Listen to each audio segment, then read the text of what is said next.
Che se ha ragione Luca Zaia fa bene ad agire per vie legali, ha tutto l'appoggio di tutti i veneti, credo.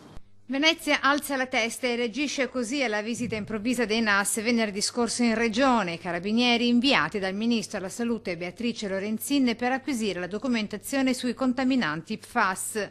È chiaro che doveva rivolgersi prima agli enti locali, prima di provvedere di suo, però una volta che è fatto il discorso dall'altra parte, il coltello dalla parte del manico ce l'hanno sempre loro e noi che siamo dall'altra parte della barricata, il popolo, non contiamo meno di zero. Poteva chiederli, normalmente, senza mandare i carabinieri.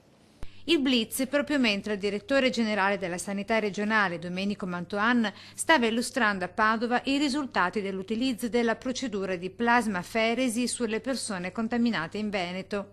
E la Lorenzin non è che la vedo molto di buon occhio per quello che ha fatto con le vaccinazioni, l'obbligatorietà delle vaccinazioni, quindi cioè, sono un po' di parte, come dire, un po' di parte, no?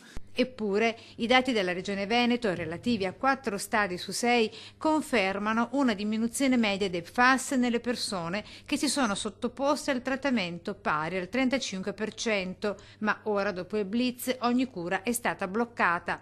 Sono delle famiglie lì che so che hanno dei problemi seri, cioè sono ammalate di tumore anche, no? Ecco, quindi andrebbe fatto un po' più di chiarezza, no? Prima di agire in quel modo arbitrario, no? Voglio dire, lasciamo che faccia il suo corso, una cosa normale come un prelievo a un certo numero di persone, senza bloccare niente, altrimenti, come dire, io faccio andare avanti le cose come voglio io. Bisogna aumentare il livello culturale, basta. Da Veneto cosa vuole dire la Lorenzin? Di farsi aiutare da qualcuno di competente. Penso che siano tutti segnali, anche questi, che vanno contro la volontà popolare, no? Che è quella di avere un po' più di autonomia decisionale, quantomeno economica almeno.